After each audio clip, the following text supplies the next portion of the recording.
Hello, this is Bill Newport, the pastor of Gayton Road Christian Church. It is Monday, April 6, 2020.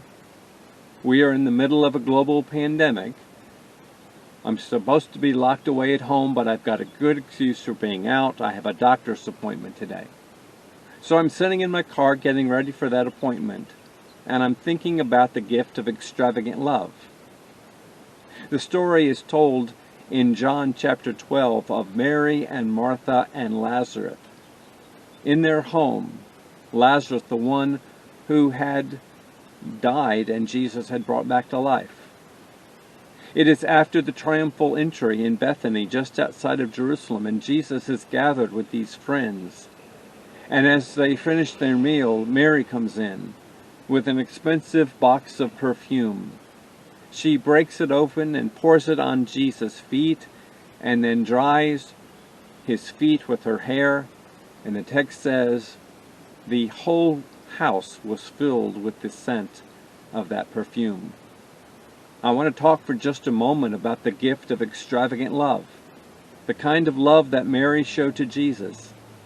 The kind that she had received from Jesus as she brought back her brother from the dead. I want to talk about that kind of extravagant love. When I was younger in ministry, I was doing a funeral in a cemetery, and arriving early, I walked around and read some of the tombstones. There was a tombstone there of a man who had died many years earlier, and the tombstone read, dependable, reliable, practical. And I thought, that doesn't sound like a warm description for the deceased.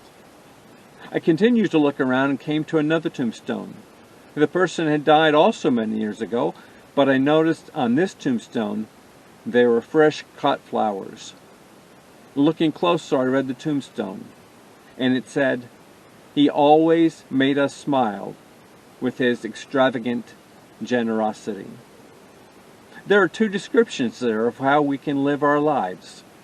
Practical, dependable, reliable. Certainly good traits. But wouldn't you much rather live life being described as one who always made the world smile because of your extravagant generosity?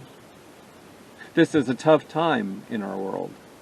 People are stuck at home, struggling, lonely, fearful, wondering what the next day will bring. When will they have the opportunity to even step outside again, to go to work, to see their friends, to gather together in corporate worship? This is a tough time. We need something more for our lives and for our world than the gifts of practical, dependable, and reliable. We need to make people smile. And we do that with our extravagance, with our generosity. I'm not talking about writing a check to a local charity, though that's not a bad thing to do. I'm not talking about bringing your tithes and offerings to church through the mail, though that's a great thing to do as well. I'm talking about the other kinds of gifts. The phone calls, the Facebook chats, the discussions that we can have with those who are stuck at home, lonely and afraid. We can find ways, if we're creative, to reach out, to touch them, to let them know that they're not alone. And maybe in the process of reaching out, to find out that we're not alone either. That we're going to come through this okay. And that eventually the whole world will be filled with the sweetness of the love and grace we share. Mary, more than most, had reasons to be grateful and extravagant. She sensed that there was something on the horizon for Jesus, so she broke the bottle of perfume in anticipation of what would become his death. But beyond that, she also remembered the gift of life. You see, her brother Lazarus, he was the one who had been stuck in a tomb 4 days, as dead gets. And yet Jesus had said, Lazarus, come forth. And her brother was brought back to her. Both in remembrance of the kindnesses of God from days gone by, and in anticipation of the gift of God's grace that is yet to be shown.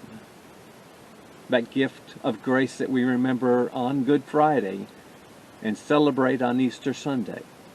That gift of grace, that gift of extravagance from God.